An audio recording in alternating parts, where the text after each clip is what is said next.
Are you ready to break the chains of poverty over your life? What a doctor has the remedy. The book, The 10 Commandments to Black Economic Power, is here right now, written by the People Scholar, finance PhD, Dr. Boyce Watkins. Also, buckle your seatbelt because summer 2023 B1, the movie, is about to launch. You definitely don't want to miss that. And here's what you all been waiting for. The All Black National Convention is making a stop in Atlanta. That's right, we coming to the A. October 2023. Make sure you go to boycewatkins.com to get your tickets, or we'll have the link in the BG is set to be released from prison next week for the 50th time. We've been hearing this shit for the last 3-4 years. Yeah. But he's been in prison for a while now. I think going on maybe 10 years. Yeah. He had a 14-year sentence. So July 2012 is when he actually got the sentence. Yeah, it seemed like he's been in there way longer than that. Just like early 2000s to me. But what's your thoughts, man, on him supposedly getting out next week? Hopefully he does. He has a story to tell. He's definitely a polarizing figure in hip hop. Definitely one of those. I don't want to say he left at the height of his career because it was early 2000s when he was really going crazy, and then he dealt with some things and then dealt with whatever. But a story, nonetheless, he has to tell, and definitely would like to hear that.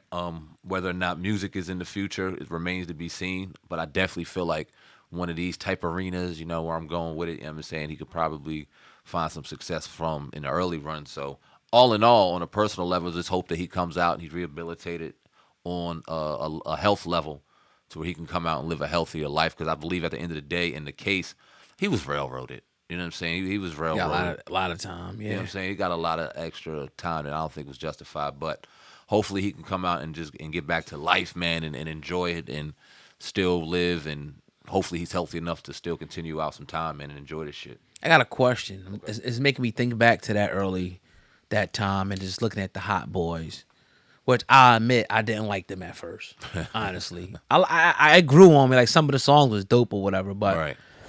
Which one did you think back then was going to be like the star? As we see Lil Wayne as, blew past everybody.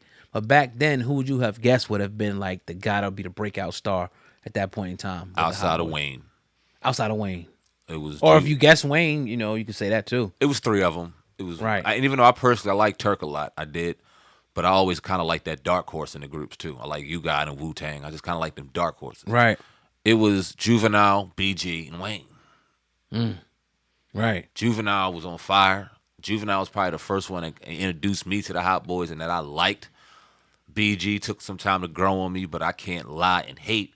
Dude was on fire. You know what I'm saying? And then Wayne was the young one. Right. You know what I'm saying? And them together, they created the Southern Voltron and was tearing shit up out here. But I would say it was between them three. If I got to pick one, I would say at that time, for me, it was Juvenile. I would go with Turk. I don't know why, but I just felt like he was going to be a more of a mainstream success back then. I would definitely go with Turk. Maybe Turk and Juvenile. Another question. Do you feel like the Hot Boys, put Southern hip-hop on the map up north? On the map. Like, we know about people down there, but like, all right, now y'all got to respect this shit now. Them and No Limit. No Limit? Just because they came at the same time. I'm not saying. Look, I personally thought Cash Money was better. Yeah, for sure. I thought they were better for sure. But when you talk about nah, and then Silk the Shocker, and then them together. You rock with Silk? No, I'm not saying I did. What I'm saying is, people on the East Coast did. It was getting heavy play on MTV. It was getting heavy play on BTT. It was getting heavy play in the schools. It was getting heavy play. Right. So I think them two, and then eventually when you talk about St. Louis, and that's more Midwest, but then they came through with Nelly and them, and they took the fuck over. So I don't know if you want to put them in the South or throw them in Midwest, but I think the introduction, I would have to go with Cash Money. But if you ain't putting 1A, then I'm putting a very close B to No Limit 2, bro. I'm going to put it like this. I would say, but I would say Cash Money made me respect the South. Okay. And I don't want to say it was like a disrespect, but just coming from where we were, we thought a lot of that music was corny. Either we thought it was corny, slow, or we didn't really listen to it like that. Mm-hmm. Once we began to actually be exposed to it like that, that's when it's like, okay, this is pretty dope. And ever since then, I mean, a lot of my favorite artists have been from the South. I used to listen to Jeezy, T.I. Heavy, you know, a lot of people down in the South, you know, as a result of, and like I said, at first I ain't rock with the Hot Boys. Man, probably was a little hate on my part. I don't know what it was. I just like, man, East Coast bias. It's yeah, real. exactly. It's Like real. these niggas, who are these? These niggas ain't from New Orleans. What? But then you go to New Orleans, you like New Orleans is like New York of the South for real, for real. When you really, and what I mean by that, I mean like the hustle mentality of the people down there, like the relentlessness, like the attitude of them is what I mean by that. But yeah, I would definitely give them that, man. I think that they made it more respectable, and a lot of people probably saying to other people, but that's just his personal opinion. Yeah. What I feel about them. Because we had Outkast, you know what I'm saying, and they were in Atlanta and they were doing their thing. And Right. people out there, you had people, well, I'm drawing a blank right now, but my man, Scarface, Willie D out in Houston.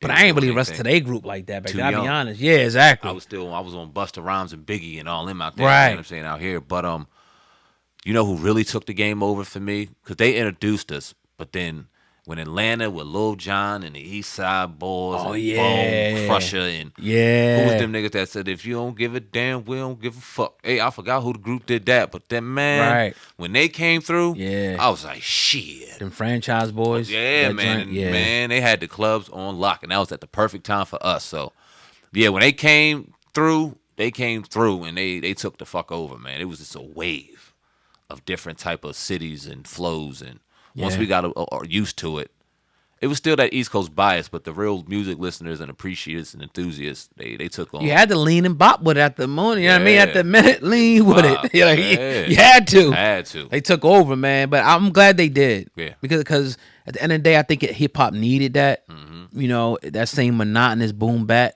Even though I love it, it's my favorite era. Still do. It's just like it needed a change. You needed to see another region, another group of people, you know what I mean, take over, because it kind of opened us up to their culture and the way that they live. Like you talk about Houston and Atlanta and different things. It opened us up to that, man. And that's why I think hip hop is probably one of the greatest inventions ever. Yep. You know what I mean? Because the way that it bridges the gap, the way that it's created so much financial opportunity, even for us. We got a hip hop based platform that we could do full time because of somebody that created hip hop in the late 60s, early 70s, whenever the year it was. So, man, yeah, shout out to them. Shout out to Turk. He came through. I think that's the only hot boy that we had. Yep, we had Master P, though. Yes, we did. I said we had MP. We would love to get more of you guys, but shout out to Turk, like I said. Hopefully BG will come through when he gets out. And I seen a lot of people say they want to have BG. Y'all get BG before Breakfast Club does, because I know y'all interview would be in a perfect world that would be the case, but we got as much control over that as we got over it. So we'll see what happens. Now what you know is who you know. Exactly. They got a lot more, connections, than we got. But would you like to see a Cash Money reunion? I would personally. Like a reunion, like a concert or something like that. Yeah. I think it'd be crazy. Yeah. That shit'd be crazy. They all got to go. They all got to be there. Yeah. I don't know if they all get along, but I want to see Manny Fresh. I want to see Baby. I want to see Wayne. I want to see Juvie. I want to see all of them. So yep. They all still alive, so. Oh yeah, they definitely are. Turk, that'd be dope. Yep. Yeah. So. Yeah, man. That's bringing a lot of memories talking about that shit, right. Man. Damn. Definitely do. Damn. And then with the seasons changing and the school time starting, it's just right. It's very nostalgic, man, and it's crazy, man. I'm about to turn 40 and I ain't about to get all sappy, but it's like, damn, where's time gone, man? Yeah. Because you can remember these days like they were fucking yesterday. You talked about Friday, and then that's when you was about to come over and spend the night over at Grandma and Grandpa's house, and we was about to start our weekend. Yep. A fucking just nonstop fun of just life being easier and not being serious and not worried about what was going on and all this divisiveness, you know what I'm saying? We would have people over, white, black, Spanish, all outside playing football and hanging out and enjoying life, man. And have a CD in the CD player. You know what I mean? One CD, you're listening to that. You're coming over, probably going into a Genesis or maybe a PlayStation at the time and playing some Madden that night. It wasn't really, TGI Friday. It was a few shows on. It was probably like maybe 30 channels at that point in time. No electronic devices. It was just a different time, man. You talk about video games and the memory cards. Bro, you can't buy a game. You buy a game now, the motherfucker $59. And then you spend another $400 in fucking accessories on the shit that you don't even know about. Yeah. I missed the old video game shit, bro. I just brought Madden the other day. I ain't even get a chance to play that shit yet. Like, Lil Man been playing it? nah, I ain't been allowed to, but she hit the damn remotes. I'm like, damn, I want to play this shit. And I'm like, what are the remotes at? I don't know. I'm like, come on, man. You know them shits are. Hell yeah, I'm trying to play this shit, man. Damn, man. But yeah, I'll get to that shit over the weekend, though, man. That is, man. Another episode of the Hip Hop Uncensored podcast in the books. Hey, y'all enjoy y'all weekend. Subscribe to all 3 of our powerful brands that we have on YouTube for you guys, as well as the podcast on all audio networks. But until next time, enjoy y'all weekend. Have a safe one. I'm Sam Man, Viral Hip Hop News. Across from me is my brother, Oh God, Hip Hop News and Censored. Together we're Hip Hop Uncensored podcast. Over and out. Hey.